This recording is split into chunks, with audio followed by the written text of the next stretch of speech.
वृश्चिक राशि वालों, स्वागत करते हैं आप सभी का आपके अपने वैदिक मंथन भिंड यूट्यूब चैनल में। बंधुओं, अब आप खुश हो जाइए, ढोल नगाड़े बजाने का समय आ चुका है। देवी देवताओं ने आपकी सुन ली है, क्योंकि अब आपका आने वाला यह जो समय है यह अब स्वर्ग के समान सुंदर होने जा रहा है। पूरा 2025 आपके जीवन में अब खुशियां ही खुशियां लेकर आने वाला है। ऐसा हम क्यों कहते हैं? क्योंकि बंधुओं, आपके जीवन काल में अब देवताओं की पूरी कृपा आपको प्राप्त होने वाली है। एक दो नहीं, पूरे 5 देवताओं ने आपकी पूजा पाठ और भक्ति से, सरल हृदय से और जबरदस्त मेहनत और तपस्या से प्रसन्न होकर आपके जीवन में खुशियां लाने का मन बना लिया है। जी हाँ बंधुओं, यह महामाई की अनुभूतियां हैं जो हम आपको बता रहे हैं। साथ ही आपकी राशि, आपकी कुंडली में ग्रहों की चाल भी कुछ इसी ओर इशारा कर रही है। जी हाँ प्यारे बंधुओं, आखिर हर एक चीज का अंत होता ही है। आपने अपने जीवन में बहुत मेहनत की है, हद से ज्यादा तकलीफें, कष्ट सही हैं, पल प्रतिपल मिलने वाली नई परेशानी और हर पल के दुख, तकलीफ और तिरस्कार से आप बहुत दुखी हो चुके हैं। कभी कभी तो आपको ऐसा लगता है जैसे कि आपका जीवन किसी नर्क को भोगने के लिए मिला है। आपके किसी पिछले जन्म के किए गए पाप की सजा आपको इस जन्म में मिल रही है, क्योंकि आपने इस जन्म में तो कोई ऐसा बड़ा पाप, कोई बड़ी भूल की ही नहीं है जिसके लिए जीवन भर का कष्ट आपकी किस्मत में लिख दिया जाए। परंतु बंधुओं, यह समय का फेर है, समय का पहिया है। किसी के लिए धीमी चाल से चलता है तो किसी के लिए तेज गति से चलता है। आपके जीवन में अब परिवर्तन का समय आ चुका है और इस परिवर्तन के संकेत आपको मकर संक्रांति के तुरंत बाद से ही मिलने शुरू हो जाएंगे। जी हाँ बंधुओं, देवता जब कृपा करते हैं तो वे संकेत अवश्य देते हैं। बुद्धिमान जातक संकेतों को पहचान लेता है और उनके अनुसार जीवन में परिवर्तन करना शुरू कर देता है, तो देवताओं की पूर्ण कृपा जीवन में आ जाती है।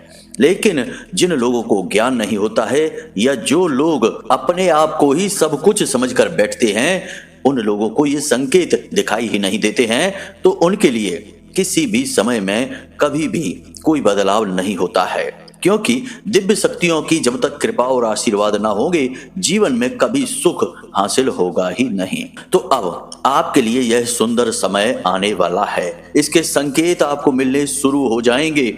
आने वाले 8 से 10 दिनों में इन दिव्य शक्तियों के द्वारा दिए गए संकेत आपको मिलने शुरू हो जाएंगे। इन्हें आपको पहचानना है और हर एक संकेत के साथ कुछ न कुछ छोटी सी क्रिया और उपाय है जो आपको करने हैं। बस यही वो जरूरत है जो देवता चाहते हैं। देवता आपसे कोई चीज नहीं मांगते हैं, आपसे कुछ भी वो मांगते नहीं, वे आपको देना चाहते हैं, इसीलिए उन्हें देवता कहा जाता है। लेकिन यहाँ पर समस्या यह आ जाती है कि हम ना तो कुछ समझ पाते हैं और ना ही अपने जीवन में कोई बदलाव लाते हैं, ना ही कोई ऐसी क्रिया करते हैं जिससे देवताओं की कृपा निर्बाध रूप से हमारे जीवन में आ जाए।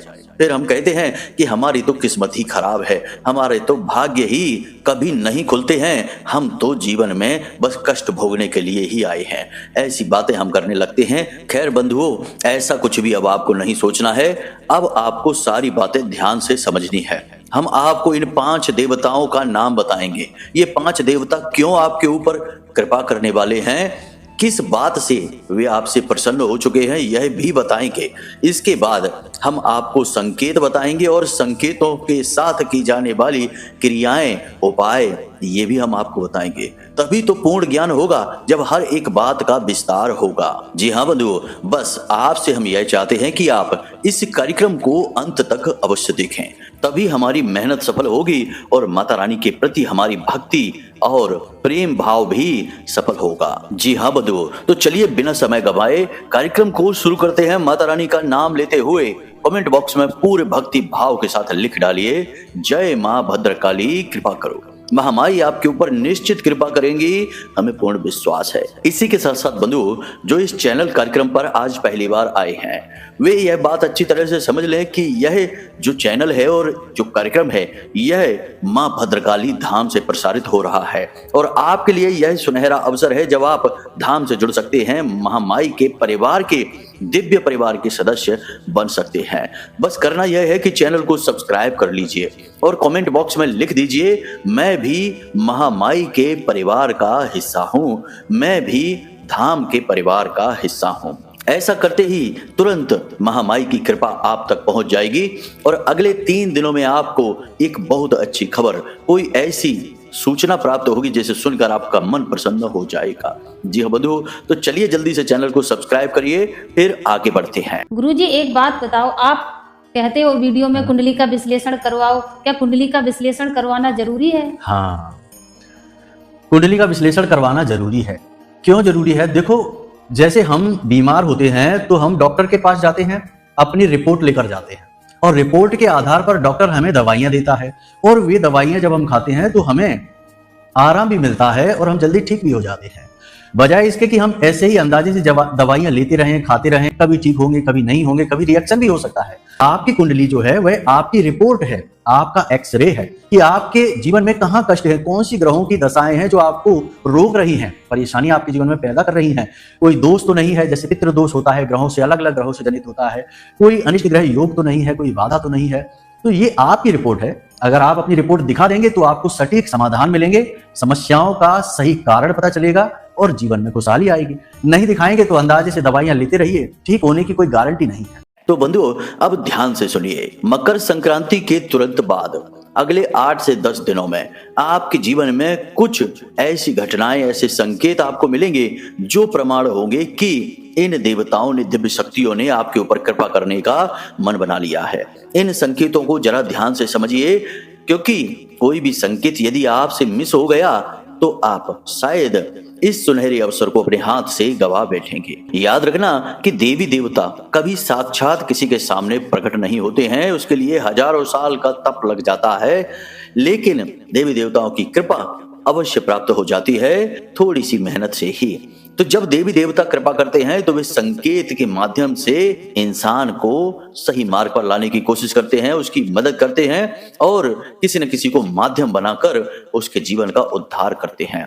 जी हाँ बंधुओं, तो अब आपको ऐसे में इन संकेतों को पहचानना बेहद आवश्यक है। तो ध्यान से सुनिए, संकेत क्या रहेंगे। सबसे पहला संकेत यह रहेगा कि आपके राह का जो बाधक है, जो आपका शत्रु है, कोई एक ऐसा व्यक्ति है जो आपको बहुत परेशान कर रहा है, किसी न किसी बात में आपको उसने अटका कर रखा है, या तो वह आपके रुपए पैसे लेकर बैठा है, या उसकी वजह से आपका कोई भारी नुकसान हो गया है, या फिर वह आपका शत्रु है, आपके खिलाफ षड्यंत्र रचता रहता है और आपको नीचा दिखाने की कोशिश करता रहता है। ऐसा कोई भी व्यक्ति तुरंत आपके मार्ग से हट जाएगा, उसकी बोलती बंद हो जाएगी। आपको यह बात थोड़ी अजीब सी अवश्य लगेगी। पहले जहां वह आपके खिलाफ कुछ न कुछ जहर उगलता रहता था, आपके लिए परेशानियां खड़ी करता रहता था, अब अचानक ऐसा हो जाएगा कि वह चुपचाप रह जाएगा। आपसे नजरें यदि मिलेंगी भी तो वह नजरें चुराने लगेगा, आपकी तरफ देख भी नहीं पाएगा, आपके सामने खड़ा भी नहीं रह पाएगा और आपके रास्ते में अब कांटे बिछाना बंद कर देगा। यह पहला संकेत है जो शत्रुनाश, शत्रु शमन की ओर इशारा करता है। दूसरा संकेत, दिव्य जीव जंतु आपकी ओर आने लगेंगे। दिव्य जीव जंतु, वैसे तो हर एक जीव जंतु दिव्य ही है, ईश्वर की कृति है, सृष्टि से निर्मित हुआ है। फिर भी कुछ जीव ऐसे हैं जिन्हें इन दिव्य शक्तियों का सीधा वाहक माना जाता है, जैसे गाय है, नीलकंठ का पक्षी है, हंस है, मोर है, उल्लू है, हाथी है, बरगद का वृक्ष है, पीपल का वृक्ष है। तो अब होगा यह कि आपके आसपास ये जीव आने लगेंगे, आपको इनके अनायास ही दर्शन होने शुरू हो जाएंगे। इनमें सबसे शुभ दर्शन है नीलकंठ के, जी हाँ बंधुओं, या फिर बरगद के वृक्ष के। जैसे आप कहीं रास्ते में जा रहे हैं और आपको कोई ऐसा अवसर लग जाता है, कोई ऐसी बात हो जाती है कि आप किसी पेड़ के नीचे रुकते हैं, तो पता चलता है कि यह तो बरगद का वृक्ष है। इसी के साथ साथ आपको कहीं पर नीलकंठ के दर्शन हो जाते हैं। नीलकंठ बहुत ही पवित्र पक्षी माना जाता है। मोर के दर्शन भी यदि होते हैं तो यह भी शुभ संकेत ही है। एक बार हमने ऐसा ही संकेत किसी को बताया था, तो उन्होंने हमसे कहा कि गुरुजी, नीलकंठ के दर्शन तो हमने आज ही अपने घर की छत पर किए हैं। तो बस वहीं से उनका उद्धार हो गया, क्योंकि उन्होंने इस संकेत को अच्छी तरह से समझ लिया। कहीं से भी हो, किसी भी प्रकार से हो, आपको दिव्य जीव जंतुओं के दर्शन अवश्य होंगे ही। अब गाय तो सभी को दिखाई दे जाती हैं, तो गाय में भी कौन सी गाय ऐसी है जो शुभ संकेत लेकर आई है, इसका प्रमाण क्या है? तो गाय आपके दरवाजे पर आएगी, आपके दरवाजे की कुंडी भी बजाएगी, या फिर आपके दरवाजे पर बैठ जाएगी और गोबर वगैरह त्याग कर जा सकती है। यह संकेत अच्छा है। दूसरा कि आप घर से बाहर जैसे ही निकले तो आपको अपनी ओर आती हुई गाय माता दिखाई देगी। यह भी संकेत बहुत अच्छा है। तो गाय के विषय में यदि ऐसे संकेत देखते हैं तो समझ जाइए कि यह दिव्य शक्तियों का संकेत है। उन्होंने आपके जीवन का उद्धार करना चुन लिया है। तो अब जब आपको इन दिव्य जंतुओं के दर्शन हो जाएं, संकेत मिल जाएं, तो आपको उसी दिन, जिस दिन ये संकेत मिले, उसी दिन भोले बाबा के मंदिर जाना है। भोले बाबा का नाम पशुपति नाथ भी है, यानी कि समस्त जीव जंतुओं के मालिक हैं भोले बाबा। और उस मंदिर में जाकर आपको भोले बाबा को मीठा जल समर्पित करना है। जल में थोड़ा सा गुड़ मिला लेना, मिश्री भी मिला सकते हैं, थोड़े सफेद चावल और काले तिल मिला लें। इसके साथ आप जल समर्पित करें भोले बाबा को। इसी के साथ साथ मंदिर के दान पात्र में थोड़ी सी दक्षिणा, अंशदान अवश्य दें। इतना कार्य आप अवश्य करें। यह शुभ संकेत भोले बाबा की ही देन है, उन्हीं की कृपा है। इसी की वजह से उनका आभार व्यक्त करना बेहद अनिवार्य है। इसी के साथ साथ बंधुओं, एक तीसरा संकेत भी है।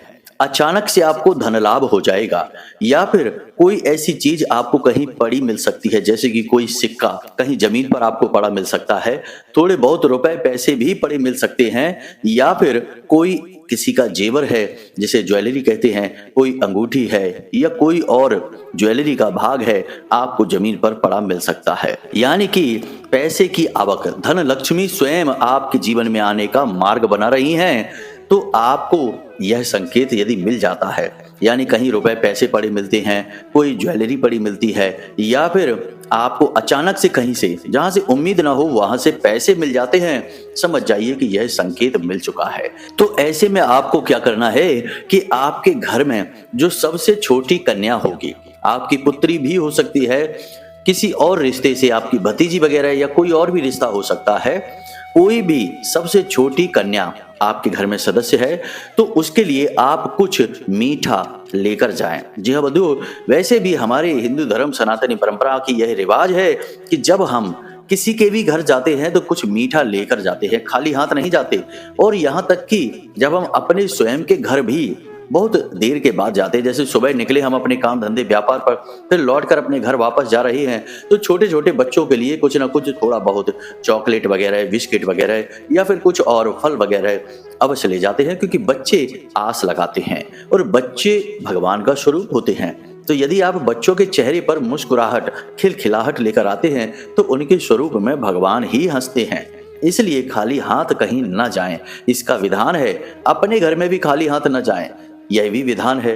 तो आप यदि रोज का नहीं तो कम से कम जब आपको यह संकेत मिले तो अपने घर सबसे छोटे सदस्य के लिए, बेटा है बेटी है चलो कोई बात नहीं, बेटी है तो अति उत्तम, पुत्री है या भतीजी है या भांजी है, कोई भी रिश्ता हो, उसके लिए कुछ मीठा अवश्य लेकर जाएं। लेकिन अब ऐसा नहीं है कि यदि कोई छोटा बालक है तो उसे तो छोड़ ही दें, केवल बालिका को दे दें जाकर, यह भी गलत होगा। तो सबके लिए लेकर जाएं। अब यदि आपके घर में कोई छोटा बच्चा है ही नहीं तो अड़ोस पड़ोस के बच्चों के लिए कुछ ले जाएं, थोड़ा बहुत कुछ चॉकलेट वगैरह ले जाएं, कुछ मीठा लेकर जाएं और उन्हें यूं ही बस खाने के लिए दे दें, हंसते हुए मुस्कुराते हुए। याद रखना बंधुओं कि माता लक्ष्मी को मीठा बहुत पसंद है, इसीलिए कहा जाता है कि आपके घर में यदि कुछ मीठा है तो उसे अपने घर की रसोई घर में रखिए, क्योंकि वहां माता लक्ष्मी अंदर तक आती हैं उस मीठे को खाने के लिए।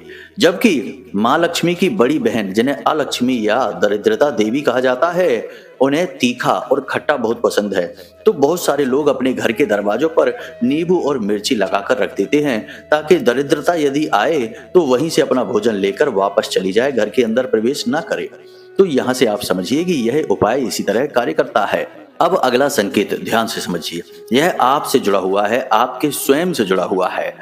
आपके मन में जो हताशा और निराशा रहती थी, जो शारीरिक थकान रहती थी, यह छोटे मोटे रोग रुकावटें आपके शरीर में उत्पन्न होती रहती थी, उन सब से आपको अचानक मुक्ति प्राप्त हो जाएगी। जी हाँ बंधुओं, अचानक से आपको अपने सिर में बहुत हल्कापन महसूस होगा। जहां भारीपन महसूस होता रहता था, शरीर में एक नई ऊर्जा का संचार होगा। आपकी सोच बहुत ऊंची हो जाएगी। जो आप कार्य करना चाहते थे उसके लिए आपके अंदर एक नई ऊर्जा का संचार हो जाएगा। कहने का मतलब यह है कि आपका समय बदलने वाला है, यह बात निश्चित है। लेकिन आपका समय जब बदलेगा, यानी कि अनुकूलता आपके जीवन में आएगी, तब भी प्रयास तो आपको ही करना होगा, मेहनत आपको ही करनी होगी।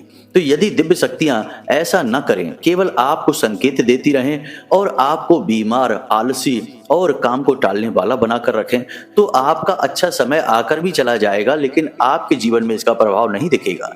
इसलिए दिव्य शक्तियां आपके अंदर ऊर्जा का संचार करेंगी, आपको निरोगी बनाएंगी, आपके दिमाग में जागृति लेकर आएंगी, आपको अच्छे बुरे का ज्ञान हो जाएगा। आप समय बर्बाद करना छोड़ देंगे, गलत लोगों की संगत छोड़ देंगे। इसी के साथ साथ आपको यह भी समझ में आने लगेगा कि अब आपको जीवन में आगे क्या करना है। आपने जो नई योजनाएं बनाई हैं, उन योजनाओं पर किस प्रकार कार्य करना है, यानी कि अपने आप मार्ग खुलने लगेंगे, विचार आने लगेंगे, जीवन में गति आने लगेगी। जी हाँ बंधु, यह बहुत बड़ी बात होती है। इसे महसूस करना बहुत अनिवार्य है। जब तक आप इस चीज को महसूस नहीं करेंगे, इस विषय पर विचार नहीं करेंगे, आपकी सोच इस तरफ जाएगी ही नहीं। जी हाँ बंधुओं, कई बार हमने लोगों को जब उनके विचारों से परिचय कराया तो वे हमसे कहते हैं कि गुरुजी, हमने कभी इस प्रकार तो सोचा ही नहीं। हम तो एक ही तरह से सोचते चले आ रहे थे कि अब तो ऐसा ही होगा, जीवन में ऐसा ही होता रहेगा, परेशान ही रहेंगे। लेकिन ऐसा नहीं है। कभी कभी जीवन में धीमे से, चुपके से अच्छे संकेत भी आ जाते हैं, लेकिन हम इतने अपनी परेशानियों के आदती हो चुके हैं कि हम उन परेशानियों, तकलीफों और रोजमर्रा की अड़चनों के चक्कर में अच्छे संकेतों को, शुभ संकेतों को देख ही नहीं पाते हैं। यह बिल्कुल वैसा ही है कि कोई इंसान रेगिस्तान में भटक रहा है, भूखा और प्यासा, तो उसे रेत ही रेत हर तरफ दिखाई दे रही है, और उस रेत का वह इतना आदी हो चुका है कि कई बार छोटे छोटे तालाब पानी के उसकी आंखों के सामने से गुजर भी जाते हैं, तो वह भी उसे भ्रम समझकर जाने देता है और भटकता रहता है। जबकि अगर वह बुद्धिमानी से काम ले, जागृति उसके मन में आ जाए, तो परेशानी उसकी दूर हो जाए, उसकी प्यास मिट जाए, पानी का तालाब तो उसके सामने से आता ही रहता है। इसी प्रकार जीवन है। जीवन में जब हम एक ही चीज के आदी हो जाते हैं तो बदलाव हमें दिखाई ही नहीं देता है। तो यह सब चीजें आपको महसूस करनी ही पड़ेंगी। रोज सुबह जागते ही ऊर्जा का एहसास आपके अंदर आएगा, आपका स्वास्थ्य बेहतर होगा, आपकी सोच उन्नत होगी और आप बुरे लोगों से दूरी बनाएंगे, गलत कार्यों से दूर रहेंगे और अपना समय बर्बाद करने से आप बचेंगे। लेकिन जब आप सोचेंगे तब ये चीजें और शक्ति के साथ आपको महसूस होंगी और बड़े बदलाव आपके जीवन में लेकर आएंगी। लेकिन यदि आप सोचेंगे नहीं तो बहुत हल्का सा प्रभाव कुछ दिनों के लिए तो दिखेगा, लेकिन वापस फिर से सब कुछ वैसा ही हो जाएगा जैसा चलता चला आ रहा है। तो इसीलिए तो हमारे हिंदू धर्म में धारणा का विधान है। अब बंधुओं, बात इतनी सी है कि किसी भी बात को समझाया बहुत तरीकों से जा सकता है, लेकिन इस चक्कर में कार्यक्रम बहुत लंबा हो जाता है और कुछ लोगों के पास इतना धीरज और धैर्य नहीं होता कि वे हर बात को समझें बारीकी से। उन्हें सब कुछ जल्दी जल्दी चाहिए। आजकल वैसे भी सोशल मीडिया पर एक एक मिनट की 30-30 सेकेंड की वीडियो देखने की आदत पड़ गई है लोगों को, इसलिए गहराई तक कोई जाना ही नहीं चाहता है। तो इसलिए हम आपसे कहते हैं कि आप बस महसूस करेंगे तो आपको बहुत कुछ परिवर्तित होता आपके जीवन में दिखाई देने लगेगा। और जब आपको ऐसा महसूस होने लगे कि हाँ, गुरुजी ने जो कहा वे बातें सचमुच में जीवन में घटित होनी शुरू हो चुकी हैं, तो आपको जिस दिन ऐसा महसूस हो उसी दिन आप बाजार जाइए और अपने घर के लिए हनुमान जी की उड़ती हुई तस्वीर लेकर आइए। जी हाँ बंधु, हनुमान जी ने हाथ में पर्वत ले रखा है और हवा में उड़ रहे हैं। इस तस्वीर को लेकर आइए और इसे आप अपने घर में 2-3 जगहों पर लगा सकते हैं। पवित्रता का ख्याल रखना है, इस बात को याद रखना। पहले तो आप अपने घर के मुख्य दरवाजे के ठीक सामने वाली दीवार पर लगा सकते हैं। लेकिन बात यही है कि वहां पवित्रता होनी चाहिए। उस दीवार के नीचे जूते चप्पल नहीं पड़े होने चाहिए, गंदगी नहीं होनी चाहिए और उस दीवार के आसपास टॉयलेट वगैरह भूल कर भी ना हो। तो यहाँ आप ना लगाएं। अगर ऐसा कुछ है तो स्वच्छता पवित्रता है तब तो ठीक है, यदि नहीं तो आप अपने घर में पूजा घर में जैसे ही आप प्रवेश करते हैं तो ठीक सामने वाली दीवार पर लगाएं। यानी कि कोई भी ऐसी जगह पर आप लगाएं जहां उस तस्वीर की आप दिन में 2-4 बार दर्शन अवश्य करें। इसी प्रकार यदि आपकी कोई दुकान है, बिजनेस है, ऑफिस है, तो आप अपनी दुकान, बिजनेस, ऑफिस में जैसे ही प्रवेश करते हैं यानी मुख्य दरवाजे के ठीक सामने वाली दीवार पर काफी ऊंचाई पर इस तस्वीर को लगाएं।